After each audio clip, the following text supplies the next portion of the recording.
In the early 1990s, the engineers at Netscape developed the Secure Sockets Layer protocol to protect e-commerce transactions. They designed this encryption standard for an internet running on dial-up modems and CRT monitors.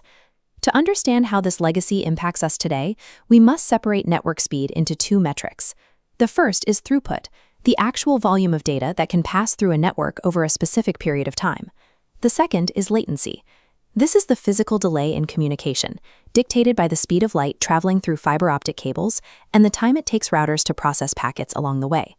We have vastly increased our throughput with modern gigabit connections, but we cannot change physics.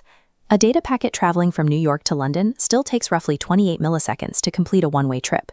Every secure web request requires establishing multiple layers of communication before any usable data is transferred.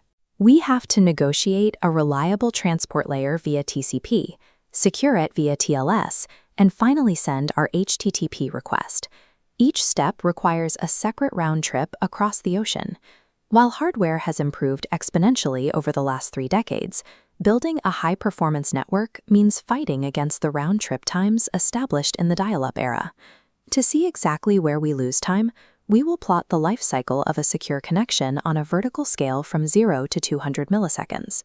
This is a network waterfall diagram showing a standard HTTPS request.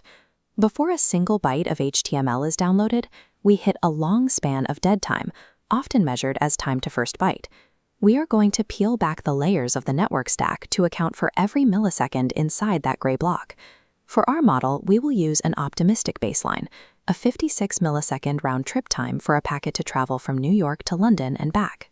By locating exactly when the connection stalls, we can deploy specific protocol extensions to eliminate the dead time and achieve a one-round-trip handshake. At millisecond 0, the client initiates a TCP connection. The network requires a 3-way handshake, a SYN packet sent and a SYN ACK received, just to ensure reliable transport. We burn our first 56 milliseconds before even mentioning security. With the TCP connection open, the client sends a plain text client hello message. This contains the supported cipher suites and an application layer protocol negotiation, or ALPN, list. Appending the ALPN list allows the client and server to agree on an application protocol, like HTTP2, during the security setup. Consolidating this negotiation prevents us from having to spend another full round trip later. The server receives the request, selects the cipher, and replies with its server hello. It attaches its certificate chain to prove its identity, returning to the client at the 112 millisecond mark. We have now completed 2 transatlantic round trips and consumed 112 milliseconds, and we still have not transmitted a single byte of application data. Historically, developers reserved this heavy negotiation for checkout pages, but unprotected HTTP requests leave browsing history, credentials, and user data exposed to interception. Both the Internet Engineering Task Force and the Office of Management and Budget have issued explicit guidance requiring an HTTPS Everywhere standard to protect against pervasive monitoring. Because encryption is now mandatory for modern web features, the latency cost of the TLS handshake applies to nearly every connection we make. That security relies on the certificate chain of trust. When the server sends its certificate, the client must verify its authenticity through a recognized root authority. The browser also has to check if that certificate has been revoked. If the client has to query the certificate authority's database directly, the handshake comes to a hard stop. In practice, this real-time check can add 350 milliseconds of delay. To remove this bottleneck, we configure the server to periodically fetch its own signed validity proof from the authority and then staple it directly to the TLS handshake. The client validates the record instantly, bypassing the network penalty. Returning to our timeline, the client and servers still have to generate a shared symmetric key to encrypt the actual session data. In older deployments, the client encrypts a symmetric key using the server's public RSA key. But if an attacker records the encrypted traffic today and steals the server's private key years later, they can decrypt the entire historical session. Ephemeral Diffie-Hellman solves this. The client and server mathematically negotiate a shared secret using variables that never travel across the network. A new ephemeral key is generated for every session and immediately discarded, ensuring perfect forward secrecy. These elliptic curve operations require more processing power from the CPU than traditional RSA, but modern browsers require them for advanced performance features. Modern browsers require forward secrecy cipher suites as a prerequisite for protocol shortcuts like TLS false start. By ensuring the connection is cryptographically resilient, the server meets the security threshold needed to transmit data before the handshake is officially confirmed.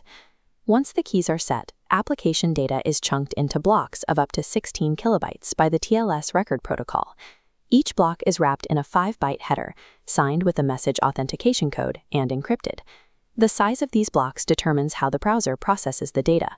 Small records decrease the time it takes to render the first byte of HTML, while larger records optimize throughput for long-lived streams like video. Optimizing this delivery requires checking a specific set of configurations. Servers must run updated cryptographic libraries, configure session resumption, and shorten the physical distance between the client and the machine performing the handshake. We achieve that proximity through early termination. By placing edge servers close to the user, we terminate the secure connection locally, dropping the round-trip distance from thousands of miles down to just a few dozen. The fastest bit is the one that never has to be sent, and the fastest network trip is the one that ends right outside your city. If we apply these configurations to our model, we can collapse the strict 168 millisecond setup timeline down to a single round trip. First, we enable TLS false start. As soon as the client calculates the encryption keys, it does not wait for the server's final validation. It can begin transmitting encrypted application data in parallel with the rest of the handshake. For returning visitors, we configure stateless session resumption. The server issues an encrypted session ticket during the first visit. When the client returns, it presents the ticket, bypassing the heavy public key cryptography entirely. Combine these, and the connection drops to exactly one round trip. We establish TCP in 56 milliseconds, and the encrypted data flows immediately after.